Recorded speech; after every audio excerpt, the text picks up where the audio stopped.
Bismillah. Qala Imam Bukhari rahimahullah.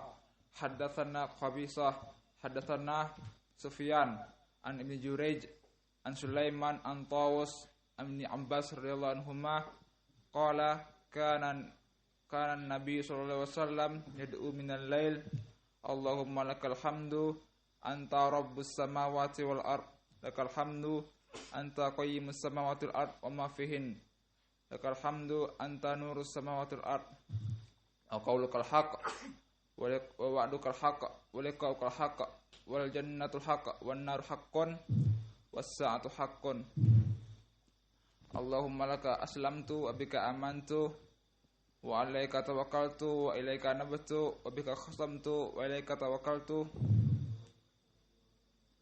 faghfir li ma qaddamtu wa ma akhartu wa asrartu wa a'lantu anta ilahi la ilaha li ghairuk. Qala hadatsana Tsabit bin Muhammad hadatsani Sufyan bihadza wa qala anta haqqu wa qauluka haqq.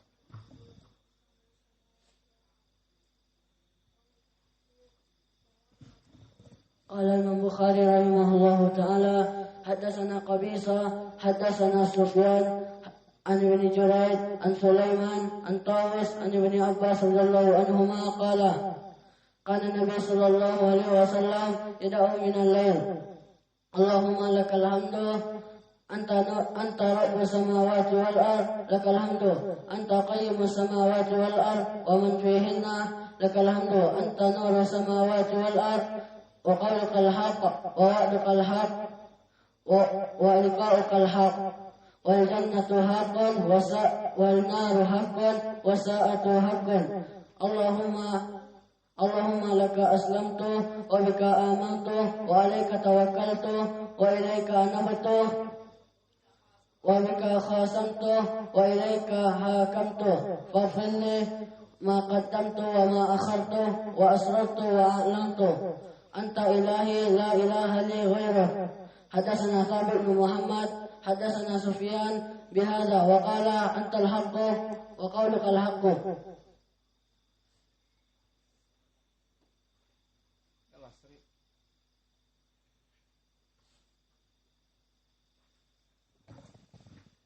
Bismillah. Qala al-Imam Bukhari rahimahullahu ta'ala haddatsana Qabithah haddatsana Sufyan an Ibni Jurayj an Sulaiman an Tawus an Ibni Abbas radhiyallahu anhuma qala kana an-nabiy sallallahu alaihi wasallam yad'u min al-laili Allahumma lakal hamdu anta rabbus samawati wal ard lakal hamdu anta qayyimus samawati wal ard wa ma fihinna lakal hamdu anta nurus samawati wal ard wa qaulukal haqqu wa wa'dukal haqqu wa liqaukal haqqu wa jannatu haqqu wan naru haqqu was sa'atu haqqu.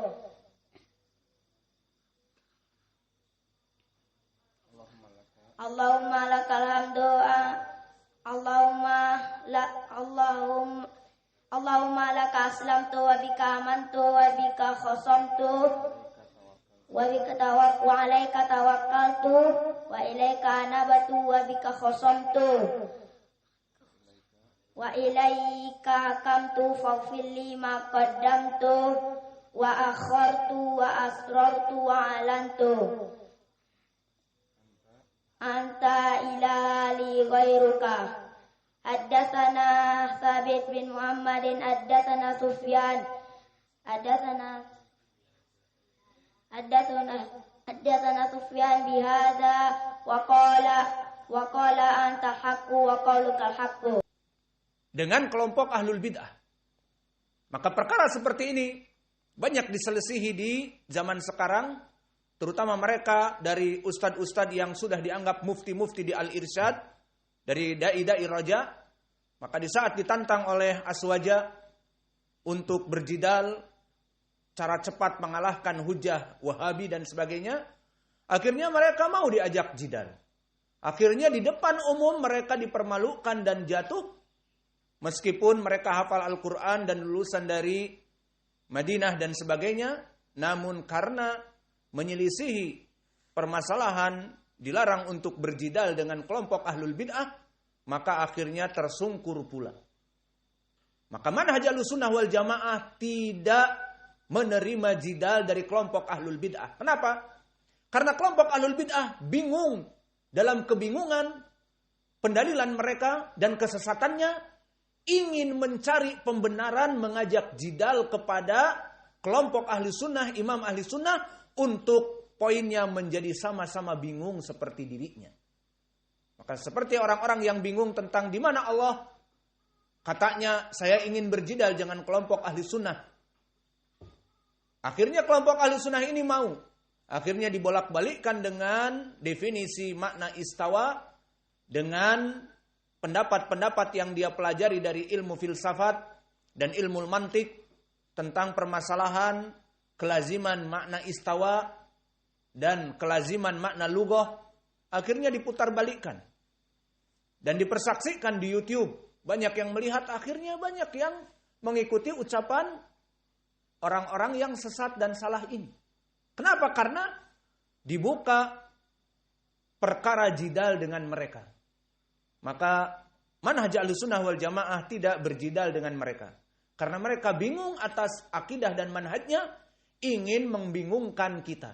Apalagi dipersaksikan di YouTube, jidal itu direkam, maka banyak orang yang malah setelah itu simpati kepada kelompok-kelompok yang sesat. Gara-gara apa? Gara-gara si Salafi ini diajak jidal dan dipikirnya dia akan menang, ternyata kalah dari segi adu debat kusir. Maka agama ini tidak perlu didebatkan. Agama ini jelas, manhajnya jelas, sumbernya jelas. Apalagi seorang muhaditsin akan beristidlal dengan hadis-hadis yang sahih, jelas. Semua pendalilannya jelas. Adapun mereka kelompok ahlul bid'ah bingung, tidak mengetahui hadis ini sahih atau tidak. Yang jelas dari guru mereka ahlul bid'ah, katanya Allah itu tidak boleh menempati ruang. Allah itu tidak boleh di atas. Allah tidak boleh di kanan, di kiri, dan sebagainya. Kebingungan mereka ini ingin dibenarkan, maka akhirnya mereka mengajak orang-orang ahli sunnah untuk berjidal, dan qadar Allah mereka mau, akhirnya mereka jatuh terpuruk di depan masa. Maka di sini Ayyub As-Sikhtiyani yang mumpuni ilmunya dan manhajnya mengatakan, kamu mau mengajak aku untuk duduk mendengar ucapanmu satu kalimat, maka setengah kalimat aku tidak mau. Kenapa? Takut satu kalimat itu masuk kepada hati dan relung yang paling dalam dari Ayyub As-Sikhtiyani menjadi subhah. Oh, benar juga ya mereka kelompok Al-Mu'tazilah ini. Oh, itu pendapat mereka, ternyata selama ini kita tidak mengetahui. Akhirnya masuk subhah bahwa ucapan mereka benar. Paham? Maka itulah manhaj ahli sunnah. Tidak mau mereka untuk berjidal dan duduk mendengar ucapan ahlul bid'ah. Maka bagaimana dengan antum? Anda mendengar, antum dulu waktu ada YouTube, mendengar dai-dai roja, mendengar dua basalamah dan sebagainya, dan mengatakan hanya melihat saja. Maka bisa jadi hanya sekedar melihat 2 menit, 3 menit justru subuhat yang masuk kepada hati kalian bahwa dakwah ini tidak usah keras-keras. Mereka Jama'atut Tabligh, Ikhwanil Muslimin, sama-sama kaum muslimin. Innamal mu'minuna ikhwah, masuk ayat itu. Oh, benar juga ya. Kita semua muslim. Kenapa kita harus berperang manhaj? Kenapa kita harus mencela dai-dai yang sesat dan kelompok-kelompok yang sesat? Sudah ajalah kita dakwah bersama-sama. Akhirnya melempem setelah mendengar subuhat. Bagaikan kerupuk yang kena angin. Maka awas, hati-hati. Apalagi di zaman sekarang, justru orang-orang yang kelompok ahlul bid'ah dan dai-dai melempem yang menguasai internet dan menguasai YouTube. Adapun seperti kita banyak video kita, namun sedikit sekali yang mau melihat kepada kita. Pertama karena tidak ada gambar yang menyajikan. Kalau tampil Said dengan tampangnya baru mereka melihat. Kemudian dari ucapan Ayyub As-Sikhtiyani yang masyhur juga diriwayatkan oleh Hisham Ibnu Hasan dari segi manhaj, mazdada sahibu bid'ah ijtihadan ila zada minallahi jalla wa ala bu'dan Maka tidaklah kelompok ahlul bid'ah itu semakin dia merajalela dalam kebid'ahannya, semakin banyak pengikutnya, semakin banyak ucapan-ucapannya yang diikuti, dan dijadikan media-media dakwah di mana-mana. Setiap dia mengisi bagaikan dai sejuta umat, banyak pengikutnya padahal dia mubtadi'. Tidaklah kecuali bertambah kejayaan mereka, kecuali berbanding dengan dijauhkan oleh Allah dari rahmatnya. Maka Allah seakan-akan menjauhkan dari hidayah kepadanya. Semakin kelompok ahlul bid'ah jaya, maknanya semakin jauh dari hidayah. Maka jangan tertipu seperti istidraj. Kelompok ahlul bid'ah, kok pondok-pondok pesantren ahlul bid'ah banyak ya? Full. Meskipun mereka bayar 13 juta. Meskipun mereka bayar 17 juta uang masuknya. Dan ikhtilat dan pelajarannya ada nyanyi-nyanyi dan sebagainya, tapi full. Ya memang begitulah keadaannya. Padahal di sana ada markaz-markaz ahli sunnah yang syibah gratis, yang hampir gratis, tetapi sulit orang-orang masuk kepadanya. Ya begitulah keadaan dakwah, bahwa di sini disebutkan barang siapa dari kelompok ahlul bid'ah semakin jaya dan semakin banyak pengikutnya, tidaklah, kata Ayub, semakin Allah menjauhkan dari hidayah. Maka inilah istidraj untuk kelompok ahlul bid'ah. Semakin dia sesat, semakin banyak pengikut, sehingga tertutupi kebenaran, maka dia pikir dengan jumlah yang banyak, itulah yang hak. Namun yang hak itu tidak diikuti orang yang banyak, ataupun yang sedikit, maka hakun ahakun an yuttaba. Al-haqqu hakun an yuttaba. Maka yang benar itu adalah lebih benar dan lebih baik untuk diikuti. Maka ini ucapan dari Ayub As-Sikhtiyani, dan berkata Ayub juga, innahu la yablughani mautu rajul min ahli sunnah faka'annama yaskutu adwun min a'dha'i. Mau ke pasar untuk libur? Baik, berarti dilanjutkan. Maka begitupun kebalikannya. Lihat bagaimana ya ibadah Allah. Seorang sunni, dia keras kepada ahlul bid'ah. Kebalikannya. Maka jika antum ingin melihat seseorang ini sunni atau tidak, dia akan keras kepada ahlul bid'ah. Kebalikannya apa?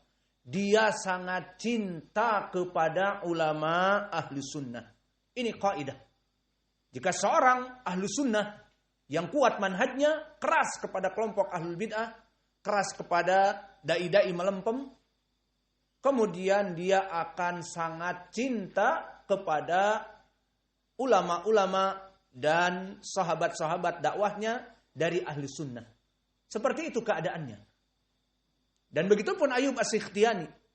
Dia keras kepada dai-dai al-mubtadi'ah, namun dia mengatakan, muridnya mengatakan, seperti diantaranya Ibnu Uyainah, bahwa Ayub As-Sikhtiyani, jika disampaikan kepadanya dari dai-dai di zamannya dari kelompok ahlu sunnah, telah meninggal Syekh Fulan, telah meninggal dai Fulan dari dai ahlu sunnah, maka disebutkan oleh Ibnu Ma'in, innahu la yablughani mautu rajul min ahli sunnah faka'annama yaskutu adwun min a'dha'i. Jika disampaikan kepadanya orang-orang yang di zamannya mengadakan dakwah ahli sunnah meninggal, maka dia merasakan bahwa bagian tubuhnya telah hilang. Maka ini ulama ahlu sunnah, di mana dia keras keluar, namun dia tumpul ke dalam. Adapun wallahu a'lam yang kebalikannya, di mana dia justru keras ke dalam, murid-muridnya, pengurus-pengurus ma'hadnya dan dai-dai yang sejaman dengannya dikerasi. Adapun kepada yang luar dari kelompok-kelompok firqah yang lain, maka dirangkul. Maka ini dipertanyakan manhajnya. Maka Ayub As-Sikhtiyani keras keluar kepada ahlul bid'ah. Bahkan duduk dengannya pun tidak mau memberikan satu kalimat, walaupun setengah kalimat tidak mau. Maka di sini dia sangat lemah lembut kepada ulama ahli sunnah di zamannya. Kemudian meriwayatkan dari An-Nahdi, Abdurrahman ibnu Mul, Abu Utsman An-Nahdi. Ini guru dari Ayub.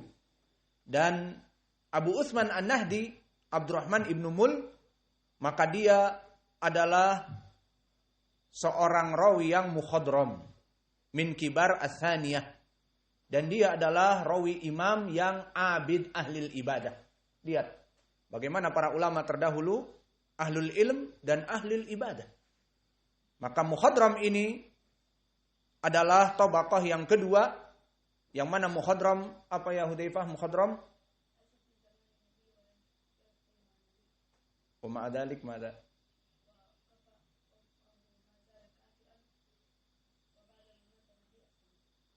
Taib. Dia mukhadram maknanya dia hidup di zaman Nabi namun tidak bertemu dengan Nabi. Bisa jadi dia dalam keadaan kafir, Nabi masih hidup, kemudian dia muslim setelah Nabi meninggal, atau dia muslim di zamannya namun tidak bisa bertemu dengan Nabi, seperti siapa? Uwais, Al-Qarni dan yang lainnya. Maka dia datang setelah meninggal Nabi ke Madinah.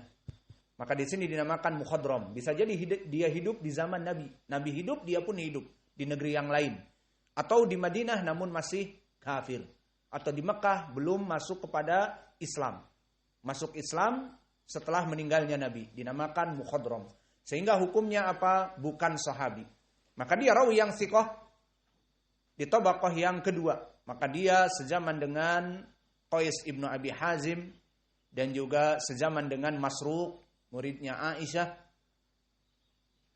Dan kedudukan Abu Utsman An-Nahdi telah disebutkan oleh para ulama, seperti berkata Abu Hatim, Abu Utsman An-Nahdi thiqah kana arifu qaumihi, bahwa dia adalah pemimpin dari kaumnya, orang yang paling pandai dan faqih dari kaumnya.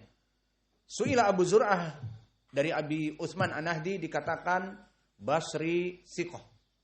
Maka lihatlah di sini barakallahu fikum, Abu Utsman An-Nahdi mukhadram, dia Basri.